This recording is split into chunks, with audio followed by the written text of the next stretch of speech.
کاش میری قوم کو معلوم ہو جائے کہ ان ہنگاموں میں مرنے والے اب کہاں چلے گئے، اور سب سے زیادہ وہ کس کو کوس رہے ہوں گے جنہوں نے ان کی زندگی جو ایک مرتبہ ملی تھی اللہ کی بندگی کے لیے ملی تھی، ان ہمارے لیڈروں نے، ان سیاسی لیڈروں نے، ان مذہبی پنڈتوں نے ان کو شرک کے راستے میں لگا کر ان کو مروا دیا، اور سب سے زیادہ اب وہ لعنت بھیج رہے ہوں گے اسی لیڈر کے اوپر جس نے ان کو مروا دیا۔ یہ ایک ایسی حقیقت ہے اللہ کے بندو جس کا انکار ممکن نہیں ہے۔ ایک وہ صاحب یاسین تھا، جب اللہ کے راستے میں، اللہ کے دین کی حمایت میں، پیغمبروں کی دعوت کی حمایت میں کھڑا ہوا، قوم نے اس کو مار دیا۔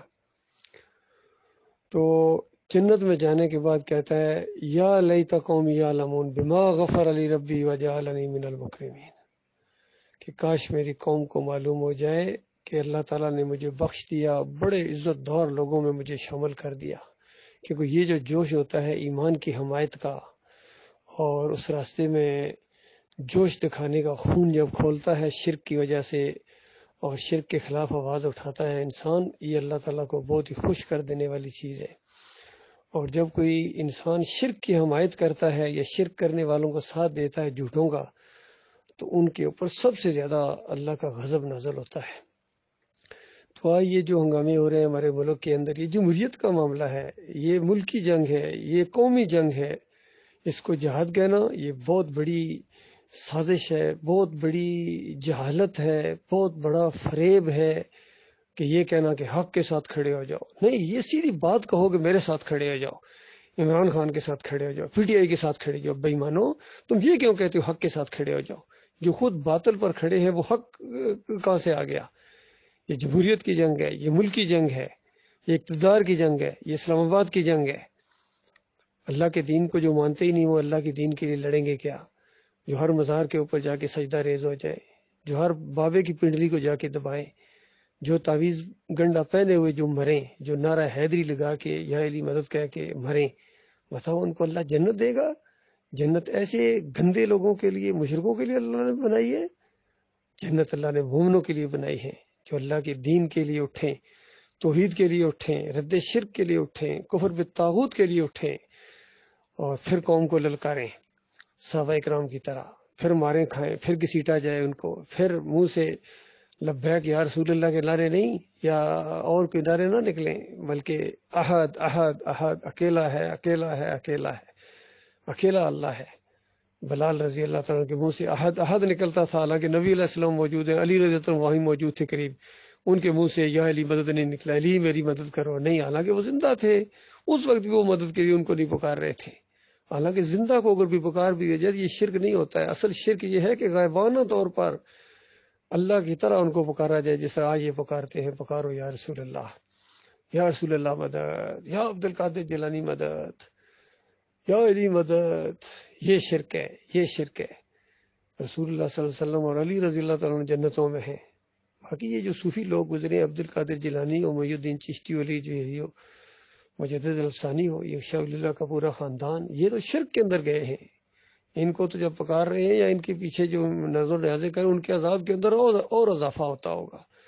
باقی یہ جو نیک لوگ ہیں، انبیاء کے ماننے والے ہیں، ان کو تو پتہ ہی کوئی نہیں، یہ کہیں گے یا اللہ ہمیں کچھ معلوم نہیں تھا، یہ ہمارے بعد یہ کیا کرتے رہے ہیں، جب تک ہم ان کے اندر رہے ہم ان کو ایمان کی، عقیدے کی، توحید کی بات بتاتے رہے، لیکن ہمارے مرنے کے بعد انہوں نے ہمیں پکارنا شروع کر دیا، ہمارا اس سے کوئی تعلق نہیں، بلکہ وہ دشمن بن جائیں گے۔ کانوا لہم اعداء وکانوا بعبادتہم کافرین، ان کے دشمن بن جائیں گے، ان کی ساری پوجا پاٹ کا انکار کر دیں گے۔ یہ کچھ ہونے والا ہے۔ اللہ کے بندو، اس سے پہلے بھی جو جمہوریت کے راستے میں مرے ہیں یا ملک کی وجہ سے، وہ جو کسی نے کہا نا کہ ان تازہ خداؤں میں بڑا سب سے وطن ہے، جو پیرن اس کا ہے وہ مذہب کا کفن ہے۔ یعنی یہ جو موجودہ بت ہیں، ہر دور کے بت نئے ہوتے ہیں، طاغوت نئے ہوتے ہیں، اسی میں امتحان رکھا ہے اللہ تعالیٰ نے۔ ورنہ پرانے دور کے بتوں کو اگر آپ لا کے یہاں مسلمانوں کے سامنے رکھو، یہ ٹھوکر ماریں گے ان کو، چاہے ابراہیم علیہ السلام کی مورتی لا کے رکھو، اسماعیل علیہ السلام کی مورتی یا ذرا یہاں لا کے رکھو، یہ کہیں گے ہم بت پرست ہے، کوئی ہمیں مشرک سمجھتے ہو۔ لیکن جیسا ان کے سامنے گنبد نظر آئے، ہرا گنبد تو کہنا ہی کیا، یا کوئی اور اس طرح کی چیز ان کے سامنے رکھ دی جائے، کوئی مزار، کوئی قبر، کوئی اس طرح، فوراً گبرو جوان کا سر جھک جائے گا، تو اس طرح یہ بت پرست بنا دیے گئے، قبر پرست بنا دیے گئے، فرقوں میں بانٹ دیے گئے، کوئی بریلوی، کوئی دیوبندی، کوئی اہل حدیث، کوئی سلفی، چکڑالی، سہروردی، نقشبندی، قادیانی، شیعہ، ان کے مسلک گنے نہیں جا سکتے ہیں۔ اسلام کے نام پر ان کو اسلام کا سب سے بڑا دشمن بنا دیا گیا، توحید کے دشمن اور شرک کے رکھوالے، گنبدوں کے رکھوالے، شرک کے محافظ۔ کیا یہ بڑے بڑے افسر تمہیں اس لیے بنایا تھا اللہ تعالیٰ نے شرک کے محافظ بنو؟ بڑے بڑے پولیس افسر، بڑے بڑے رینجر کے افیسر، فوج کے افیسر اور بڑے بڑے لیڈر تمہیں اس لیے بنایا تھا اللہ تعالیٰ نے؟ صدر مملکت تمہیں اس لیے بنایا تھا علوی صاحب کہ تم شرک کے محافظ بنو؟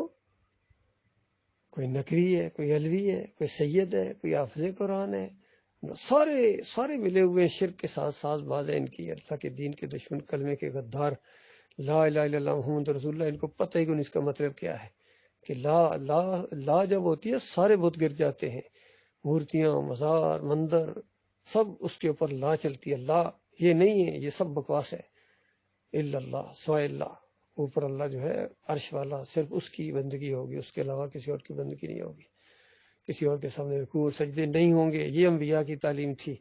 یہ جو کہتے ہیں کہ نبیوں نے نبیوں کے سجدے کیے، یہ خالص اللہ کے انبیاء کے اوپر الزام تراشنے والے، یہ اللہ کے دین کو بدلی کر دینے والے، قرآن کی تعریف کرنے والے لوگ ہیں، مفسر ہیں، مشرک ہیں، یہ بے دین ہے، عقیدے کی خرابی کے اندر مبتلا ہے۔ یہ انہوں نے آج امت کو یہاں تک پہنچا دیا، ان لیڈروں نے، ان سیاسی لیڈروں نے۔ اسی لیے عبداللہ بن مبارک رحمۃ اللہ علیہ کا یہ فتویٰ ہے کہ کیا دین کو ان بادشاہوں، علماء اور مشائخ کے علاوہ کسی نے بدلی کیا ہے؟ یعنی زور دے رہے ہیں کہ ان تین گروپوں نے دین کو بدلی کر دیا، یہ علماء نے، مشائخ نے اور ان اقتدار والوں نے دین کو بدلی کر دیا پوری طرح۔ اور انس بن مالک سن 90 ہجری میں، 90 ہجری میں اندازہ لگا، انس بن مالک رویا کرتے تھے کہ وہ نبی علیہ السلام اور صحابہ اکرام والا دین باقی نہیں رہا ہے۔ تو بتاؤ اللہ کے بندو، آج 1500 سال بعد اس دین کا کیا حلیہ بگاڑ دیا انہوں نے۔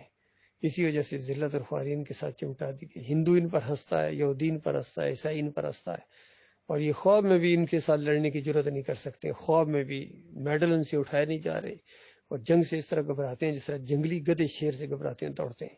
اس طرح یہ نامرد بن گئے، کیونکہ شرک کے ساتھ انسان نامرد بن جاتا ہے، بے غیرت بن جاتا ہے۔ دل ہمارا کٹتا ہے امت مسلمہ کی اس بربادی کے اوپر، اور اللہ کا عذاب ان کے اوپر دیکھو، اپنے ہاتھوں سے اپنی جائیدادوں کو جلا رہے ہیں، اپنی ملکی چیز جو ہے، جیسا یہودیوں کو کے بارے میں کہا گیا تھا وہاں جب خیبر فتح ہوا تھا، تو اللہ کا عذاب جب ان یہودیوں کے اوپر آیا تو وہ خود بھی اپنے ہاتھوں سے بھی اپنے گھروں کو برباد کر رہے تھے، اور مسلمان بھی ان کے کر رہے تھے۔ تو بالکل وہی معاملہ، وہی منظر ہمارے سامنے آ گیا کہ ان کے اوپر اندر والا بھی مارتا ہے اور باہر والا بھی مارتا ہے۔ اور چادریں چڑھاؤ، اور یہ علی مدد کے سوٹے لگاؤ، نعرے لگاؤ، بھنگ پینے کے بعد، چرس پینے کے بعد، چرسیوں، شرابیوں، شرک کرنے والے، اللہ کے دین کے غداروں، تمہارے ساتھ ابھی بہت کم ہوا ہے۔ بنی اسرائیل کے اوپر اللہ نے اس سے زیادہ اپنے کافروں اور مشرکوں کو چڑھایا تھا، تمہارے ساتھ ابھی اللہ نے بڑا ہلکا ہاتھ رکھا ہوا ہے۔ لیکن اگر تم واپس نہ پلٹے، اللہ کے دین کی طرف نہ آئے، شرک کو نہ چھوڑا، تو اس کے بعد اس سے بڑا عذاب تمہارے اوپر آئے گا۔ اللہ مومنوں کو بچائے، اللہ مومنوں کو بچائے۔